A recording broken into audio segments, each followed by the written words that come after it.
trade agreements with 17 other countries. They are negotiating free trade agreements with 6 We'll leave this others, recorded segment and take you in live now to the U.S. House as they gavel in for morning hour speeches.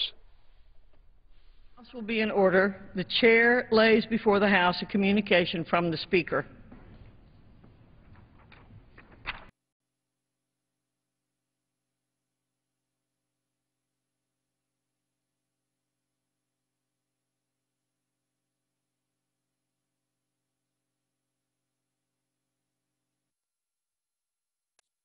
Lays before the House a communication from the Speaker. The Speaker's Rooms, Washington, D.C., January 24, 2011.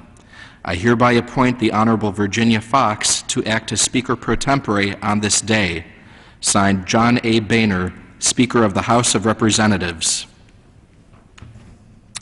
Pursuant to the order of the House of January 5, 2011, the Chair will now recognize members from lists submitted by the majority and minority leaders for morning hour debate.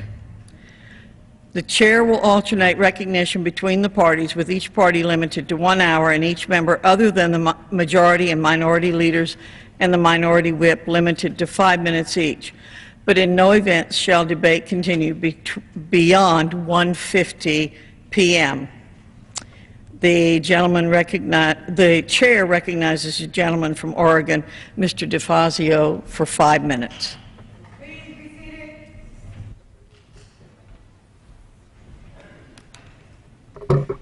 seated.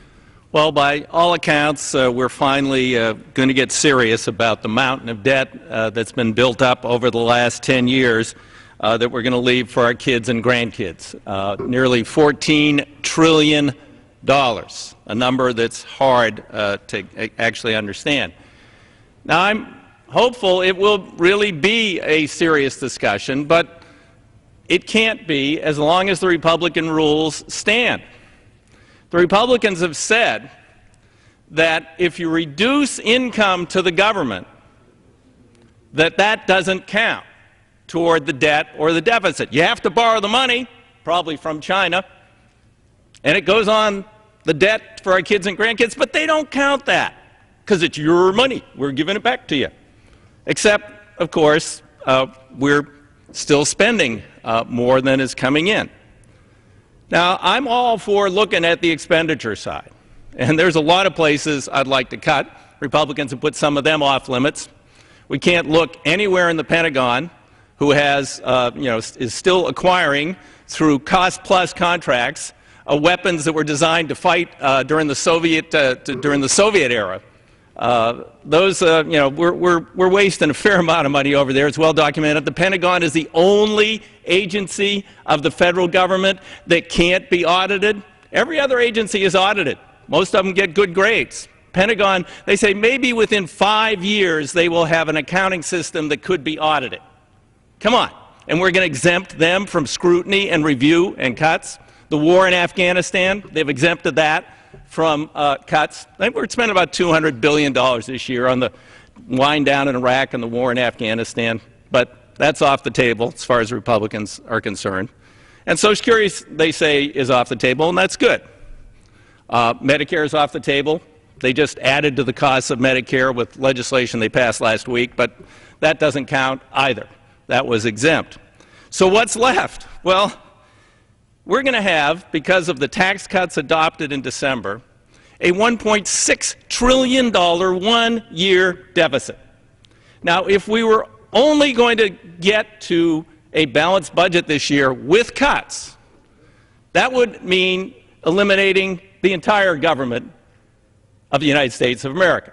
We'd still make our Social Security payments, and we wouldn't be able to exempt the Pentagon, which they want to do if we wanted to really get to $1.6 trillion.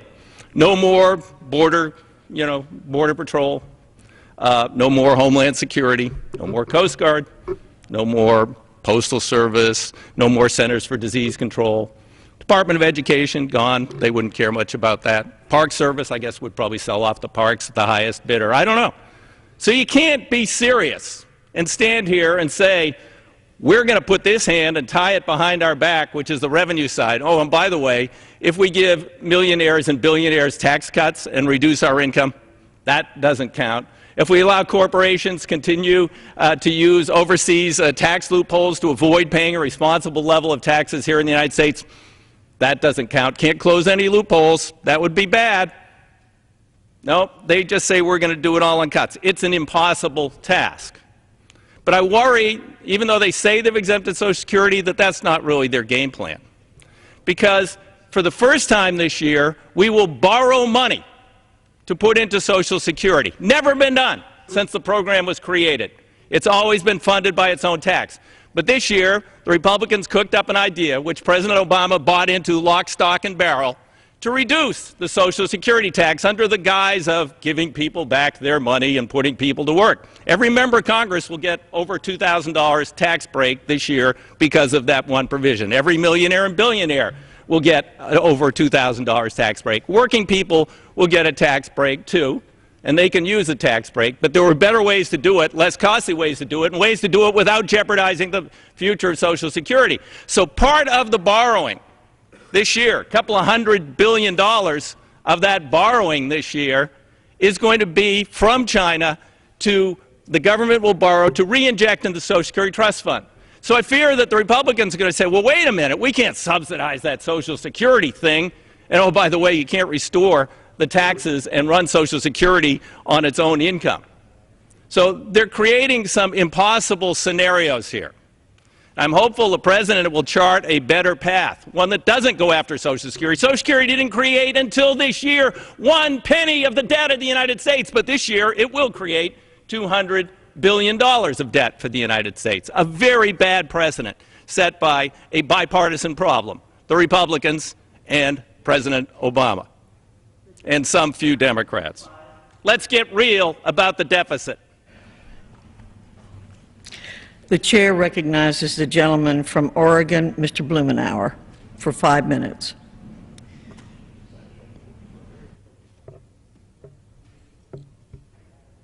Thank you, Madam Speaker. As one who is firmly in the camp of not just supporting the benefits but the necessity of government regulation, I nonetheless welcome the President's recent op-ed in the Wall Street Journal and his executive order to review the regulations we have in place. This is a unique opportunity to reframe at least part of the regulatory debate, to satisfy both sides and better serve the public. The area of opportunity lies in creating a new generation of environmental protections that are performance-based. Pioneering efforts to protect the environment, like the Clean Air Act and the Clean Water Act, were regulatory-based that worked well for their time. Public health requirements, citizen expectations have evolved. Subsequent efforts have become more difficult, expensive, and time-consuming. Having these agencies dictate specifics is not necessarily providing the most innovative, timely, nor cost-effective solutions. There is an alternative to rules-based procedures, command and control rules process. Such a model would give a latitude to parties on how they comply with the standards for protection as long as they met or exceeded the requirement. In Oregon, we were able some years ago, in partnership with the EPA and the State Department of Environmental Quality, to work with a major industrial presence in our community, Entel, on a plant expansion where latitude was granted for air quality compliance.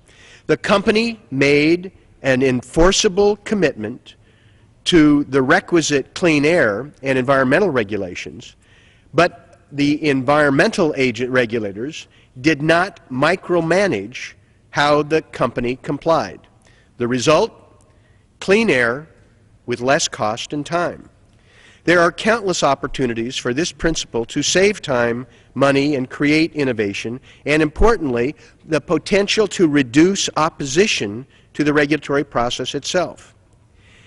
building trust and confidence, partnerships between the regulator and the regulated, with more control, more flexibility, producing a cleaner, safer environment.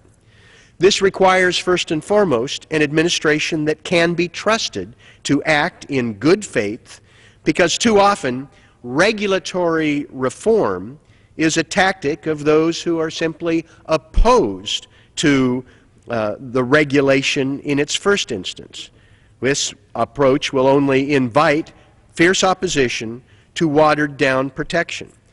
The Obama administration has established its environmental credentials and should be able to avoid, or at least lay to rest, that sort of concern. There are two other necessary elements.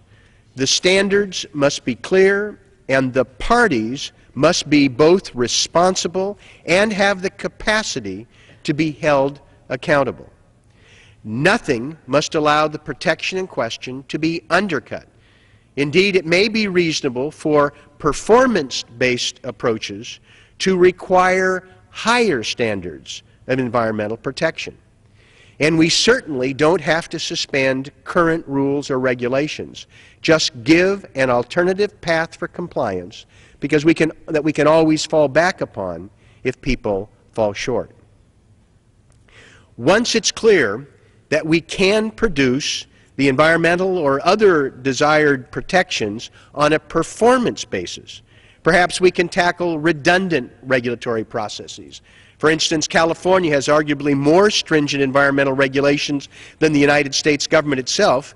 Can we figure out a way to apply that single, more stringent standard rather than forcing individuals, government agencies, to comply with both? In sum, it's always helpful for an administration to make sure our efforts at government regulation are effective and relevant. By all means, eliminate the unnecessary or the ineffective. What is more important, however, is to usher in a new era of performance-based protections to improve regulations, save money, and protect the public welfare.